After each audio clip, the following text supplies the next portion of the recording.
And yeah, yeah, that ought to be, and then we can just put that under the coat, right? I've known Benton, through the years, and but he didn't want any press hoopla during the making of Places, Right. And so I had looked forward to meeting you at that time. Your name, Eagle. That's neat. Found our dog here. You what now? We have a dog that we found in Waxahachie. Oh, really? And you still That's have our it? pal, yeah. What's its name? Girl. Oh, Girl. Yeah. All right. Or Hello, girl dog. Here, or, girl. Here, girl. Right. They're sneaky. All right. Okay. Whenever you're ready, then. Okay. And I just need you to say a few words so I get Alamo on. Okay, testing, testing. Oh, that's great. Okay, that was wrong. 1, 2, 3. Well, Ed, finally I get to meet you because I had hoped to meet you during the Right Stuff in Washington, but that didn't work out. Then I wanted to meet you when you were making Places, and that didn't work out. So thank you for coming and letting us talk with you about Alamo Bay. Nice to meet you, Bobbie. First of all, I noticed you have shaved the beard. Yeah. Shaved last day of shooting. Glad to get rid of it? Well, by that time I was kind of ready to shave it, yeah. It really makes it, well, it doesn't anyone, but your own mother would not recognize you with that beard, I don't think. Well, I have a feeling she would. You think so? Yeah, I think so. Did you feel any different as a person with that beard on? Well, the reason I grew it just because a lot of the shrimpers down there had beards, and Louis had been down the Rockport, Fulton area and up and down the coast and suggested that I grow a beard, so I could always shave it off before shooting, but he kind of liked it, and I had gotten used to it. It's funny, it's kind of like a mask a little bit. It frees you up a little bit,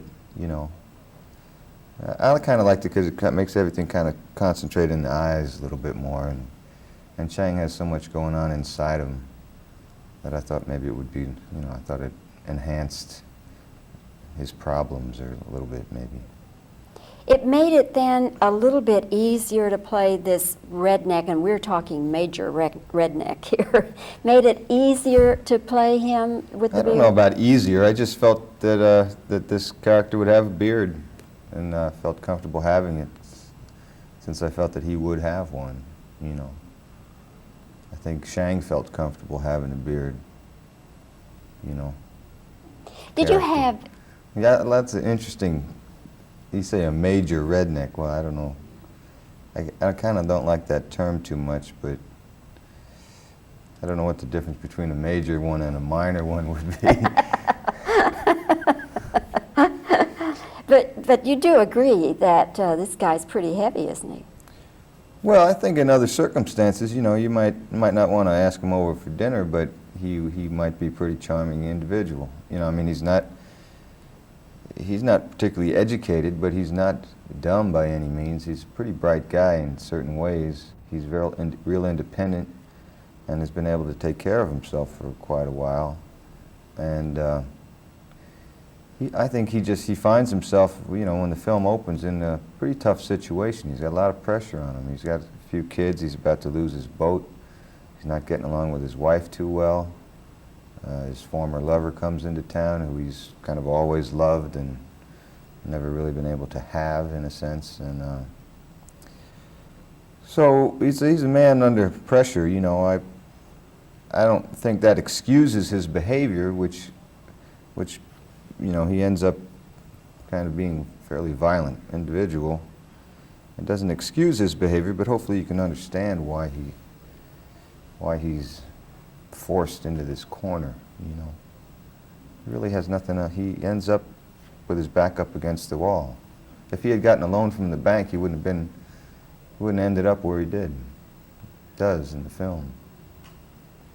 After the John Glenn role in The Right Stuff, and that was described as such a flag-waving role, was it, as an actor, was it very satisfying for you to get this fellow who is just 180 degrees from Glenn?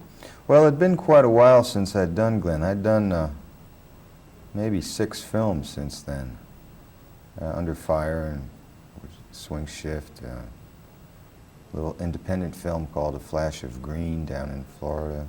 And all these people were different characters.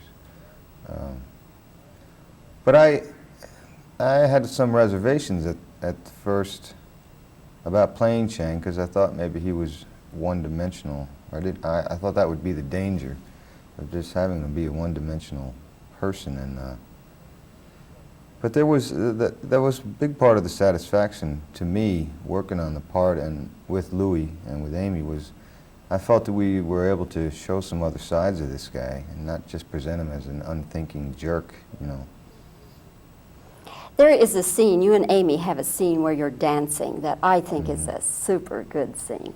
Yeah, I kind of want to cut that scene out and have it, you know, when my kids get older or whatever, and say, see, here's your mom and dad. And see how much they loved each other, you know, 20 years ago or whatever, and they still do. In doing that scene, Ed, because it was your wife, did that make it easier, or does that sometimes set up a little bit of a I don't want to say barrier, but just make you a little more self-conscious? Actually, it really helps. I mean, it's much easier to act like you love somebody that you love than somebody that you don't. You know, I mean, love is a pretty hard emotion to act or to pretend. And these two characters, although they end up on different sides of the fence, they really do have a almost overpowering love or desire for each other. And so to answer your question,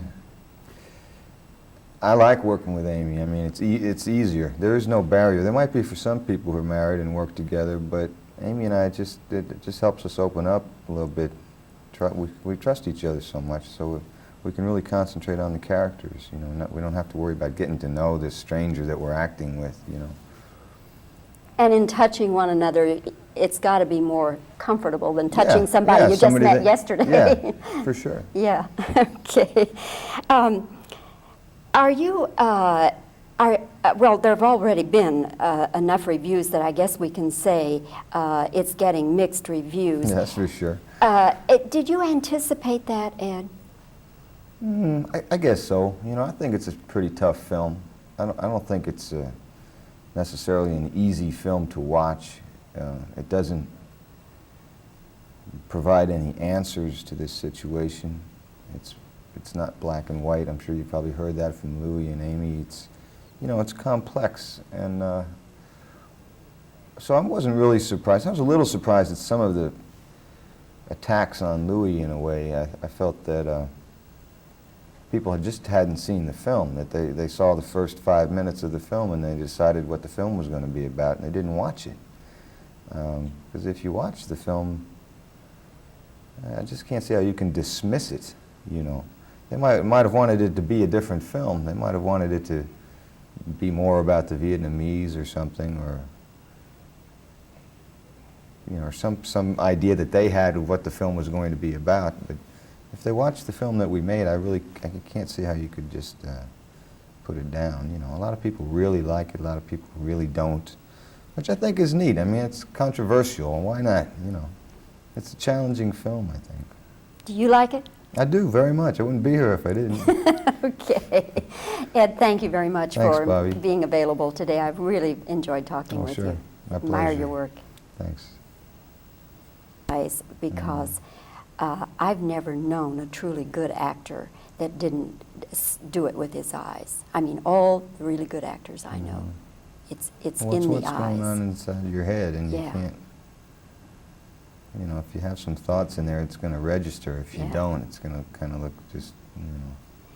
Because, you know, I work with movie clips every single day, and close up, and over a period of years, and, you know, I'm just really into eyes, as it were. You are. But yeah. that's where it is. That's where it is. And if people are, yeah, so it'll match. Oh, okay. Okay. Was the beard your idea? Well, actually, no. It was Louis came up with the idea. He suggested I start growing a beard, and That's good. That's good. Okay. It's okay? Yep. All right. Did the beard make it easier to do the character? Because we're talking about a major redneck here. Well, I don't know if it made it easier, but it, blah, blah, blah, you know, kind Okay. of, Okay. People are going to see this character in different ways. Ed, how do you see him? well, I see him as a man who is very independent, who has been Okay. working on After the flag-waving John Glenn, was it a great relief to you to play a character that's 180 degrees from him? Well, I've done a lot of films in between The Right Stuff and this part. So. All right. Did you anticipate that this movie would get such mixed reviews? That's a good question. I wasn't really sure. I've been a little bit surprised at some of the attacks on the Okay. movie. Okay. Okay. Let's just do reactions, then two-shot reactions. Okay, you can talk about anything. Oh, Do you okay. have another film coming up now? I've got a couple coming out. I hope there's this one little film I did down on the Gulf Coast of Texas, Florida, called A Flash of Green, which is a novel by John D. MacDonald, written in the early 60s, about a small-town reporter who gets caught up in a land development scheme. It was made for less than $1 million, and it's going to the Cannes Film Festival, and I hope that it'll get released in the States. Now, whether it gets down in Dallas or this area, I hope it does. It should play major cities, you know, and probably like art houses or something. Mhm. So that's coming out at some point. Who directed it? A guy named Victor Nunez, who made a great little film called Gal Youngin' about 5 years ago. I don't know if you ever heard of it. But he's really a very, very independent filmmaker. Mhm. You know, he's a neat guy. And then I just finished up a film with Jessica Lange, directed by Carol Rice, who will Stop the Rain, French Lieutenant's Women. Yes, I know him. About Patsy Cline. And it'll come out probably late November. Uh-huh. I had a real good time What do you doing play? that. I play her husband. Oh, do you? Yeah, it's really about their relationship, you know, as opposed to her just being about her career, Uh-huh. you know, so I had a Yeah. good time doing that. Yeah. Become two, and now there's even